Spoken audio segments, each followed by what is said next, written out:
तो friends pH हम लोग देख चुके हैं, पीएच हम लोग कैसे कैलकुलेट करते हैं वो सब देख चुके हैं, लेकिन मैं कुछ इंपॉर्टेंट चीज़ें आपको बता देना चाहता हूँ। कभी कभी पूछा जा सकता है importance of the pH, generally आता तो नहीं है, बट अगर आप कोई कॉम्पिटेटिव एग्जाम दे रहे हो तो वहाँ पे हो सकता है कि ब्लड का जो हमारा जो बॉडी ब्लड जो ब्लड हमारा है, बॉडी के अंदर जो ब्लड रहता है उसका पीएच वैल्यू कितना रहता है।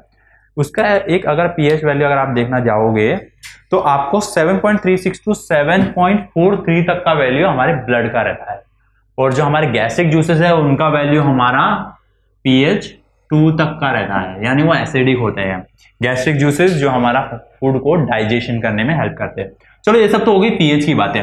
अभी हम थोड़ा आगे आ जाते हैं और हम देखते हैं हाइड्रोलाइसिस। ये एक बहुत ही अच्छा कंसेप्ट है जो हमारे चैप्टर का सबसे आप बोल सकते हो सेकंड मोस्ट इंपॉर्टेंट पॉइंट है, जिसके ऊपर सबसे ज्यादा क्वेश्चंस भी आते हैं और काफी इंपॉर्टेंट और बहुत ही इंटरेस्टिंग है। सबसे पहले हम लोग समझेंगे कि हाइड्रोलाइसिस मतलब क्या होता है। अगर आपने सुना होगा लाइसिस का मीनिंग क्या होता है, लाइसिस का मीनिंग अगर आप समझोगे, और हाइड्रो, इसमें दो वर्ड है, एक दिया है हाइड्रो, दूसरा है लाइसिस, दोनों को मिला के हो गया हाइड्रोलाइसिस। हाइड्रो का मीनिंग अगर आपको देखोगे तो हाइड्रो होता है हमारा वाटर, लाइसिस का मीनिंग होता है ब्रेक। बायो में आपने सुना होगा सेल लाइसिस, साइटो लाइसिस सुना होगा आपने, cell lysis due to the change in pH, और you can say due to metabolic reaction. So lysis का मतलब होता है break down, water break into H3O plus and OH minus. So ये हो गया लाइसिस, हाइड्रोलाइसिस। हाइड्रोलाइसिस हमने इसमें क्यों दिया हुआ है वो बहुत इंपॉर्टेंट, क्योंकि क्या होता है जब भी कोई भी केमिकल रिएक्शन होता है तो वहां पे हाइड्रोलाइसिस जरूर होता है। हाइड्रोलाइसिस ब्रेक डाउन होगा, वाटर का मॉलिक्यूल जो होंगे वो ब्रेक होंगे। अगर आपको याद है तो वाटर का H2O होता है, राइट। अगर आपको इसको और अच्छे से लिखूं तो HOH, इस तरीके से दो H और एक ऑक्सीजन अटैच होते हैं। जब मैं इसको अगर ये बीकर है जिसमें वाटर फिल किया हुआ है, हम डालेंगे इसमें HCl, तो क्या होगा, HCl जो है इस तरीके से है, राइट। आपका वाटर है इस तरीके से, तो क्या होगा यहां पे H ये जो है ना, ये H ये इसके साथ में चला जाएगा, इसलिए आपको H3O प्लस Cl माइनस मिलता है। क्या होता है ना, एफिनिटी होती है, हाइड्रोजन की जो एफिनिटी है वो वाटर की तरफ ज्यादा है, तो यहाँ पे वाटर जो होता है ना ये ऑक्सीजन के साथ में जाके अटैच हो जाता है, और आपका जो Cl रहता है ना वो माइनस ऐसे कैसे रह जाता है। फिर ये यहाँ पे ब्रेक होगा, no doubt, H2O plus H plus ion बनेंगे, इसमें अगर कोई कुछ भी डिफरेंस मतलब कुछ डाउट नहीं है कि ये आगे जाके ब्रेक होगा, लेकिन यहाँ की जो एफिनिटी है वो H2O की तरफ ज्यादा है, इसलिए ये HCl और ये इस तरह से बनता है। इसलिए कभी आपको अगर आप रिएक्शन देखोगे तो HCl, और अगर आप HCl और वाटर का जब रिएक्शन देख रहे हो तो कभी वहां पे ClOH नहीं बनेगा, वहां पे हमेशा H3O ही बनेगा, क्योंकि जो Cl होता है ना वो OH के साथ में कभी रिएक्शन नहीं हो सकता उसका। ओके, सो ये इस तरीके से है। अभी यहाँ पे जो हमें कंसेप्ट दिया हुआ है उस कंसेप्ट में हमें पूछा है, हमें बताना है हाइड्रोलिसिस ऑफ द सॉल्ट। तो हाइड्रोलिसिस का मीनिंग आप समझ चुके होंगे, हाइड्रोलिसिस मतलब क्या होता है, ब्रेकडाउन होना किसी भी कंपाउंड का। तो चैप्टर में हमें कंसेप्ट दिया हुआ हाइड्रोलिसिस ऑफ द सॉल्ट। तो हम क्या करेंगे, अभी यहां पे हमें ये बताना है कि सॉल्ट जो होते हैं, सॉल्ट मतलब कौन कौन से हो गए, सॉल्ट मतलब क्या हुआ, पहले हम ये जान लेते हैं सॉल्ट्स कौन कौन से। जो भी हमारे एसिडिक और बेसिक कंपाउंड्स है, जो कंपाउंड्स है उनको हम लोग ने सॉल्ट बोला हुआ है। तो वो जो सॉल्ट्स है ना उन सॉल्ट्स का हमें ब्रेकडाउन, अगर आपको याद है ना एसिड प्लस बेस क्या देते हैं हमें, सॉल्ट प्लस वाटर देते हैं। तो ये जो सॉल्ट है ना, ये सॉल्ट का हाइड्रोलिसिस कैसे होता है, कितना कितना होते हैं वो हमें देखना है। तो उसके लिए सबसे पहले हमारे जो सॉल्ट है ना कितने टाइप के हैं वो देख लेंगे। और इसमें कितने टाइप का हमारा हाइड्रोलिसिस होता है, तो टोटल मिला के there are 4 types of salts, hydrolysis of this. तो ये कैसे होता है, देखो सबसे पहले यहां पे हम लोग हाइड्रोलिसिस देखने वाले हैं, लेकिन सॉल्ट कितने हमारे 4 टाइप के हैं। तो 4 टाइप के कौन कौन से है ना, विथ एग्जांपल्स हम लोग देख लेंगे। तो सबसे पहले हम ले लेते हैं हमारा फर्स्ट टाइप। फर्स्ट टाइप क्या होगा हमारा, सॉल्ट दैट डिराइव। डिराइव का मीनिंग क्या हुआ, डिराइव मतलब मिलने वाला, बनने वाला। देखो फॉर्मूला हमारा सिंपल है, सॉल्ट लूंगा, सॉल्ट अगर आया है तो वो सॉल्ट किससे आया होगा, जब एक एसिड और एक बेस जब उनका रिएक्शन हुआ होगा तो उनके रिएक्शन के बाद एक सॉल्ट बना रहेगा, साथ में उन वाटर क्रिएट हुआ रहेगा। तो ये सॉल्ट है ना, ये वाले सॉल्ट डिराइव होगा, कब होगा, जब कोई strong acid and strong base reaction होगा, strong acid and strong base, salt that derive from strong acid and strong base reaction. जब कोई भी रिएक्शन स्ट्रॉन्ग एसिड और स्ट्रॉन्ग बेस के बीच में होगा तो जो सॉल्ट मिलेगा वो सॉल्ट हमारा टाइप 1 में आएगा। तो उसके अंदर एग्जांपल ले लो आप, NaCl ले लो। अभी NaCl हमें कब मिलता है, HCl प्लस NaOH अगर हम करते हैं रिएक्शन तो हमें क्या मिलता है,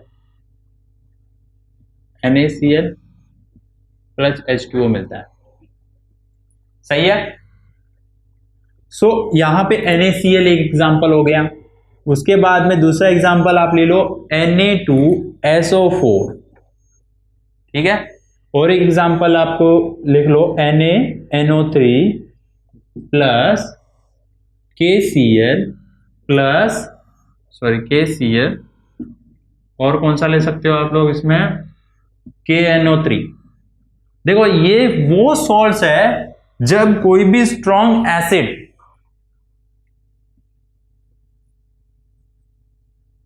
ये हमारी क्या है, पीएच स्केल है 7, 14, 1। जो एसिड 1, 2 की वैल्यू के पास जो रहेंगे स्ट्रॉन्गेस्ट एसिड वाले वो, और जो सबसे ज्यादा इधर बेसिक वाले, वो जब दोनों साथ में आएंगे तो ये वाले एसिड्स बनेंगे। ये फर्स्ट टाइप रिएक्शन हो गया। इसको और अच्छी तरीके से आप लिख के रख सकते हो, strong acid plus strong base they will give us salt. ये लिख कर रख लो क्योंकि बहुत इंपॉर्टेंट है।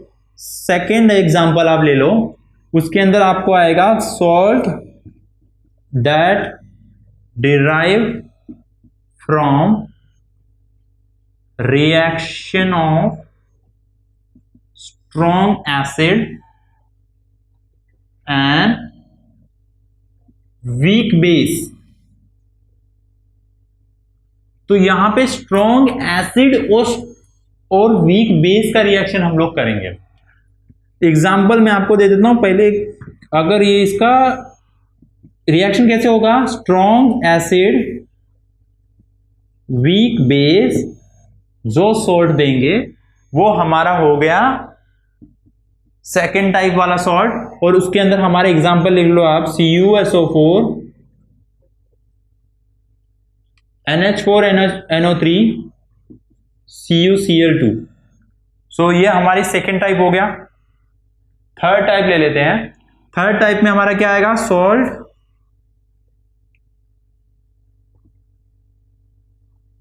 Derive from strong base plus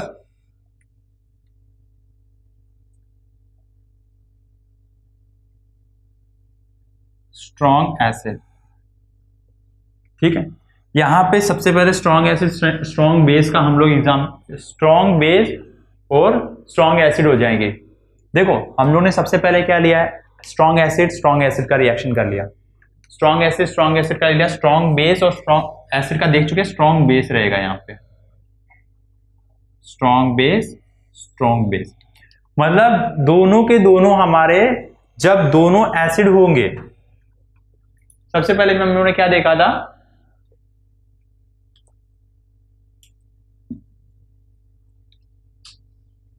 देखो यहां पे हम लोगों ने स्ट्रॉन्ग एसिड लिया, स्ट्रॉन्ग बेस ले लिया, मतलब एक हमारा स्ट्रॉन्ग एसिड भी आ गया है, एक हमारा स्ट्रॉन्ग बेस भी आ गया है। यहां पे हम लोगों ने क्या किया, फिर स्ट्रॉन्ग एसिड स्ट्रॉन्ग बेस ले लिया। अभी हम क्या करेंगे ना, थोड़ा सा चेंज कर देंगे इसको, हमारे दो टाइप आ गए, देखो स्ट्रॉन्ग एसिड के दोनों हो गए, फिर यहां पे वीक ले लो, वीक एसिड एंड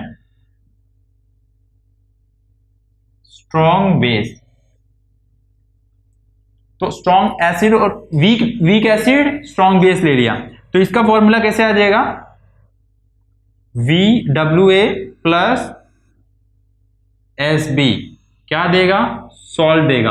कौन से सॉल्ट देगा, KCN Na2CO3 आ जाएगा। और अगर एक और एग्जांपल लेना चाहो तो CS3COO HNA, H नहीं आएगा, Na आ जाएगा, सोडियम।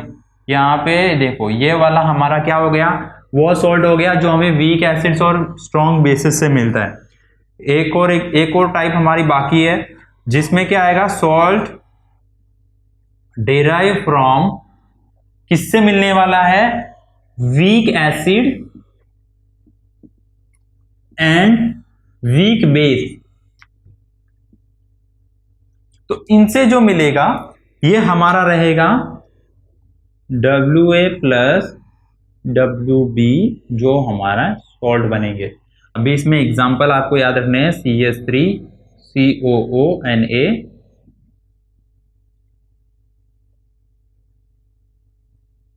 NH2CN, तो ये इस तरीके से NH4CN आएगा। सो ये हमारे चार टाइप के एसिड्स है।